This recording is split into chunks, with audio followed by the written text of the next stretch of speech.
Social media पर anti India campaign चलाएगी, लेकिन तब इस ट्रेंड का पासा ही बदल गया जब इंडिया ने इन ममालिक के इस ट्रेंड को इन्हीं के खिलाफ इस्तेमाल किया।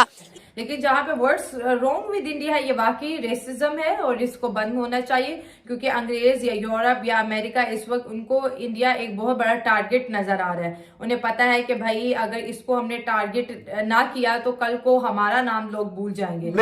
इंडियंस ने जो धमाका किया वो इस तरीके से किया कि वहां यूरोप के अंदर और अमेरिका में जो उल्टा सीधा, क्योंकि वहां ड्रग्स अल्टीमेट लेवल पर है और वोकिज्म अल्टीमेट लेवल पर है, आजकल पता नहीं क्या क्या हो रखा है, वो सारी वीडियोस पोस्ट कर करके है कि जिन लोगों ने इंडिया के खिलाफ words wrong with India campaign चलाई है, इंडिया ने अब उन्हें आड़े हाथों ले लिया। इंडिया उनके खिलाफ कैंपेन चला रहा है और ना ही वहां पर कुछ ऐसा सिस्टम है कि चीजों को दबा दिया जाता है। मीडिया फ्री है, लोग शेयर करते हैं कुछ भी। इंडिया के अंदर अगर कुछ ऐसा हो जाता है तो इंडिया को बाहर से सपोर्ट की जरूरत नहीं है, वो खुद ही सपोर्ट कर लेते हैं। फिर आपको पता है इंडिया की पावर का कि जो उनको उंगली करता है वो फिर उन्हें बताते हैं कि आपने किस मुल्क को उंगली की है। हाँ, तो ऐसा होना चाहिए ना। अगर गैरसिटी जो अमेरिका का एम्बेसडर है इंडिया के अंदर, उसको जिस तरीके से बांध के रखा हुआ है, मानते हैं आप, जिस तरीके से उसे बांध के रखा हुआ है वो कुछ नहीं कर पा रहा। नमस्कार दोस्तों, जय हिंद। भारतीयों के दिमाग और समझदारी की तारीफ आज पूरी दुनिया में हो रही है, क्योंकि भारतीयों ने पूरी दुनिया के सामने साबित कर दिया है कि उनके दिमाग का मुकाबला कोई भी नहीं कर सकता। अब हाल ही में पश्चिमी देशों के द्वारा सोशल मीडिया प्लेटफॉर्म एक्स पर भारत विरोधी पोस्ट की गयी और उनमें what's wrong with India hashtag का उपयोग किया गया। ट्विटर या एक्स प्लेटफॉर्म की तरफ से भारत विरोधी मुहिम का समर्थन किया गया। एक्स के एल्गोरिदम ने इस हैशटैग को बहुत ही ज्यादा रीच दिया, मतलब ज्यादा से ज्यादा लोगों तक पहुंचाया और यह हैशटैग दुनिया भर में वायरल हो गया। पश्चिमी देशों समेत दुनिया भर के लोग गलत गलत पोस्ट करके भारत की छवि खराब कर रहे थे और भारत को एक बहुत ही ज्यादा गंदा देश बता रहे थे। और जब यह सब भारतीयों ने देखा तो भारतीयों ने ट्विटर के इस हैशटैग का उपयोग करके दुनिया भर के देशों की जो काली करतूत है उनको एक्स प्लेटफॉर्म पर शेयर करना शुरू कर दिया। यहाँ तक कि खुद भारत सरकार ने भी इस हैशटैग का उपयोग करके जो भारत की महान उपलब्धियां हैं उनको दुनिया के सामने प्रस्तुत किया। और फिर तो भारत के मित्र देश इजराइल की तरफ से भी इस हैशटैग का उपयोग करके भारत को एक महान देश बताया गया। अब एक्स या ट्विटर के द्वारा इस हैशटैग को बढ़ावा इसीलिए भी दिया जा रहा था क्योंकि दुनिया भर में भारतीयों के प्रति जो नस्ल भेदभाव होता है वह ज्यादातर पश्चिमी देश और चाइना, कोरिया जैसे देशों में ही होता है। और यहाँ की सरकारों से लेकर यहाँ की कंपनियां और लोग भी इस चीज का पूरा समर्थन करते हैं। इसीलिए यहाँ की मीडिया एजेंसी भी हमेशा भारत के प्रति नकारात्मक और प्रोपोगेंडा दिखाती रहती हैं और भारत का अपमान करने के अलग अलग मौके ढूंढती रहती हैं। एंटी इंडिया एक सेंटिमेंट है फ्रस्ट्रेशन का, क्योंकि ना तो हमारे मोदी जी दब रहे, ना ही हमारा जो अपोजिशन, मतलब हमारे जो फॉरेन अफेयर्स मिनिस्टर या फॉरेन मिनिस्टर है वो दब रहे। उनके जो सैवेज रिप्लाई है वो आप लगातार देख रहे हो कि दुनिया में तूफान मचा रखा है। तीसरी बात, उन्होंने सोचा इकोनॉमी को कंट्रोल कर लेंगे, वो कंट्रोल नहीं हो पा रही। जॉर्ज सोरोस जैसे फ्रस्ट्रेशन में खुद कह चुके हैं कि इंडिया में मोदी जैसा दोबारा नहीं आना चाहिए और वो पूरी ताकत लगा चुके हैं। सारे इनके जितने टेंट्रम थे सब फेल हो चुके हैं। इससे अंदाजा लगाकर देखिए, विक्टोरिया न्यूलैंड जैसी लेडी रेजिग्नेशन देके जा चुकी है। जो रेजिम चेंजर के नाम से जानी जाती है लेडी, वो रेजिग्नेशन देके जा चुकी कि इंडिया में रेजिम चेंज नहीं हो पाई मेरे से। वो पूरी दुनिया के अंदर उठापटक करती है, इंडिया में आके फेल हो गई। और मजे की बात, एरिक गैरसिटी जो अमेरिका का एम्बेसडर है इंडिया के अंदर, उसको जिस तरीके से बांध के रखा हुआ है, मानते हैं आप, जिस तरीके से उसे बांध के रखा हुआ है वो कुछ नहीं कर पा रहा। तो फ्रस्ट्रेशन कहीं तो निकले। तो वो फ्रस्ट्रेशन ट्विटर पे निकली।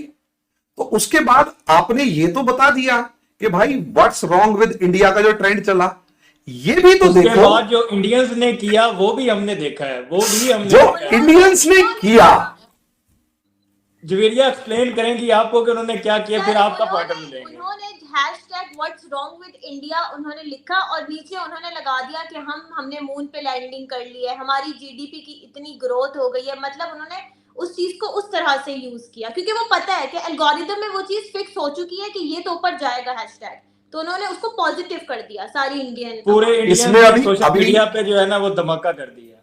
हमने इंडियंस ने जो धमाका किया वो इस तरीके से किया कि वहां यूरोप के अंदर और अमेरिका में जो जो उल्टा सीधा, क्योंकि वहां ड्रग्स अल्टीमेट लेवल पर है और वोकिज्म अल्टीमेट लेवल पर है, आजकल पता नहीं क्या क्या हो रखा है, वो सारी वीडियोस पोस्ट कर करके कि यहां वैसे तो ये न्यूयॉर्क है लेकिन व्हाट्स रॉन्ग विद इंडिया है, कोई नशेड़ी है, झुग्गी झोपड़ी है, गंदगी में पड़ा हुआ है, मेट्रो के अंदर पोटी कर रहा है, मेट्रो के अंदर टॉयलेट कर रहा है, वो सब फोटो में शेयर करके।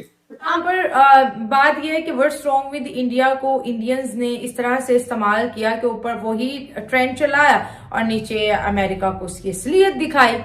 देखिए, एक रिसर्च के मुताबिक इस पूरी दुनिया में सबसे ज्यादा रेप अगर किसी मुल्क में रिकॉर्ड किए जाते हैं तो वो है अमेरिका, सबसे ज्यादा। और ये वही अमेरिका है जो अपने टूरिस्ट जो भारत आए थे उनको, खास तौर पर जो विमेन थी, उनको बोल रहे थे, ये पिछले साल की खबर थी कि भाई आप ना इंडिया को विजिट ना करें, ये महिलाओं के लिए सेफ नहीं है और जो जा रहा है वो अपने जिम्मे पर जाएगा। और ये वो कश्मीर में आ रहे थे। ये वो अमेरिका है जिसमें खुद जो है विमेन की सिक्योरिटी 0% है, सबसे ज्यादा रेप वहां पर किया जाता है, चाइल्ड अब्यूज सबसे ज्यादा अमेरिका में होता है, अनजस्टिस और ये जो असला, क्योंकि वहां पर हर घर में होता है। कल की खबर है, शायद आप लोगों ने भी देखी होगी, एक 17 साल की जो बच्ची है उसने अपने ग्रैंड पेरेंट्स को उनका मर्डर कर दिया जस्ट फॉर फन। तो इस तरह की चीजें, क्योंकि वो एक बड़ा मुल्क है तो अपनी चीजें अपने अंदर ही दबा लेता है। और इंडिया के खिलाफ रेसिज्म करना तो ये शुरू से अंग्रेजों का आपको पता है आदत है। वीडियो में ये भी तो बोला गया कि इंडिया जिस तरह से तरक्की कर रहा है इन कंट्री से हजम भी नहीं हो रहा है। ये कुछ ना कुछ इमेज खराब करने की कोशिश कर रही है, लेकिन जहां पर भारतीय हो वो तो ऐसा कभी भी नहीं चाहेंगे। उन्होंने इसी ट्रेंड को ताकत बनाया और उन्हीं के नीचे लिख रहे हैं ताकि ये वो पढ़े और उनको आए ना हो। तो ये चीज मुझे बहुत ज्यादा अच्छी लगी। और साथ साथ वो अपनी कंट्री के बारे में बता भी रहे कि हम इकोनॉमी में कितने आगे चले गए हैं, हमारी कंट्री में मतलब कि हर चीज पॉवर्टी कम हो गई, ग्रोथ बढ़ गई। हाँ, तो इंडिया ने वाकई बड़ी तरक्की की है, लेकिन कहते हैं ना बात उन्हीं की होती है जिनमें कोई बात होती है। और वैसे तो दुनिया में बहुत से लोग हैं और बहुत से आते हैं चले जाते हैं, लेकिन याद वही रह जाते हैं जिन्होंने कभी कुछ बड़ा करके दिखाया। दुनिया में कितने मिलियनेयर बिलियनेयर है, क्या आपको उनके नाम याद है? नहीं, आपको वही मिलियनेयर बिलियनेयर याद होगा जो ह्यूमैनिटी के लिए काम करता होगा।